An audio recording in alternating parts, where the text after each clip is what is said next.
പത്തനംതിട്ട റാന്നി ചന്തക്കടവിൽ പമ്പാ നദിയിൽ കുളിക്കുന്നതിനായാണ് 4 പേർ സംഘം എത്തിയത്.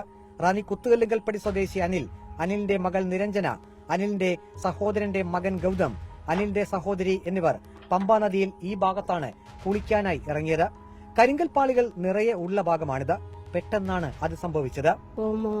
നേരത്തെ ഉള്ള കുറെ പിള്ളേർ പറഞ്ഞു പരിചയമില്ലാത്ത ഇവിടെ 2-3 പേരുണ്ട്, അവരെ ഒന്ന് ശ്രദ്ധിച്ചോണമെന്ന്. ഞങ്ങൾ തുണി അലക്കുന്നതിനിടെ ഞങ്ങൾ തിരിഞ്ഞ് നോക്കുന്നുണ്ടായിരുന്നു. നോക്കി അന്നേരം അച്ഛനും മോനും കൂടി ഇങ്ങനെ വെള്ളത്തിൽ പോകുന്ന കണ്ടോണ്ടത് മോളും അച്ഛനെ വിളിച്ചു. അച്ഛാന്ന് വിളിച്ച് അവരിറങ്ങി. ആ കൂട്ടത്തിൽ ആ അപ്പച്ചി തള്ളയും കൂടെ ഇറങ്ങി. ഞങ്ങൾക്ക് അതുങ്ങൾ താണ് പോകുന്ന കണ്ട് ഞങ്ങൾ സാരി ഇട്ട് കൊടുത്തു. അവരെ രക്ഷിച്ചു. മോളെ അപ്പച്ചിയെ രക്ഷിച്ചു. മോളെ രക്ഷിക്കാനൊത്തില്ല. അത് അന്നേരം അച്ഛൻ പോകുന്നെന്നും പറഞ്ഞ് അതങ്ങ് ഒഴുക്കിപ്പെട്ട് താഴോട്ട് പോയി. ഭയങ്കര കുഴിയാണ്, അറിയത്തില്ല. അവരോട് പറഞ്ഞു ഞങ്ങള് കുഴിയാണ്, ഇറങ്ങല്ലെന്ന് പറഞ്ഞ. പക്ഷെ എന്തോ മോൻ പോകുന്നത് കണ്ടായിരിക്കും ആ തന്തയും പോയത്. അച്ഛനും മോളും അനിയന്റെ മോനും. ആദ്യം അനിലാണ് മുങ്ങി താഴ്ന്നത്. അച്ഛൻ മുങ്ങി താഴ്ന്നത് കണ്ട് മകൾ നിരഞ്ജനയും നദിയിലേക്ക് ഇറങ്ങി. പിന്നീട് ഗൌതമും ഇരുവരെയും രക്ഷിക്കാനായി ശ്രമിച്ചു. 3 പേരും നദിയിൽ മുങ്ങിത്താഴ്ന്നു. വിവരമറിഞ്ഞ് ഫയർഫോഴ്സ് സ്കൂബ ടീം സ്ഥലത്തെത്തി. 1.5 മണിക്കൂർ നീണ്ട ശ്രമത്തിനൊടുവിൽ 3 മൃതദേഹം സ്കൂബ ടീം മുങ്ങിയെടുത്തു. 6 മീറ്ററോളം ആഴമുള്ള ഭാഗത്തു നിന്നാണ് മൃതദേഹങ്ങൾ മുങ്ങിയെടുത്തതെന്ന് സ്കൂബ ടീം അംഗങ്ങളായ സതീഷ്, നൌഫൽ എന്നിവർ പറഞ്ഞു. ആദ്യം പറഞ്ഞ സ്ഥലത്ത് നമുക്ക് കിട്ടിയത് കുറച്ചുകൂടി ഒരു 100 മീറ്റർ മാറിയാണ് നമുക്ക് കിട്ടിയത്.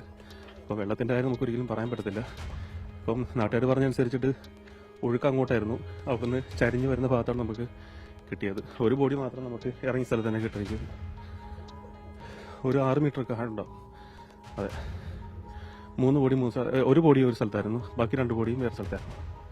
ഒരു 5-6 കുഴികളുണ്ട്. ആഴമേറിയ ഒരു 6 മീറ്ററോളം അടുത്തുള്ള കുഴികളാണ്. ഒരു 10-20 അടിയോളം ചുറ്റളവുള്ള കുഴികളായിട്ടാണ്. ചില ഭാഗങ്ങളിൽ പാറക്കൂട്ടങ്ങളായിട്ടും ബാക്കിയെല്ലാം നല്ല തരിമണല. എടുക്കുക എന്നുള്ള പറയുന്നത് പറഞ്ഞില്ലേ, ഡെപ്തുള്ള സ്ഥലങ്ങളുണ്ട്. ഒരു 5-6 കുഴികളായിട്ടുണ്ട് ഇവിടെ.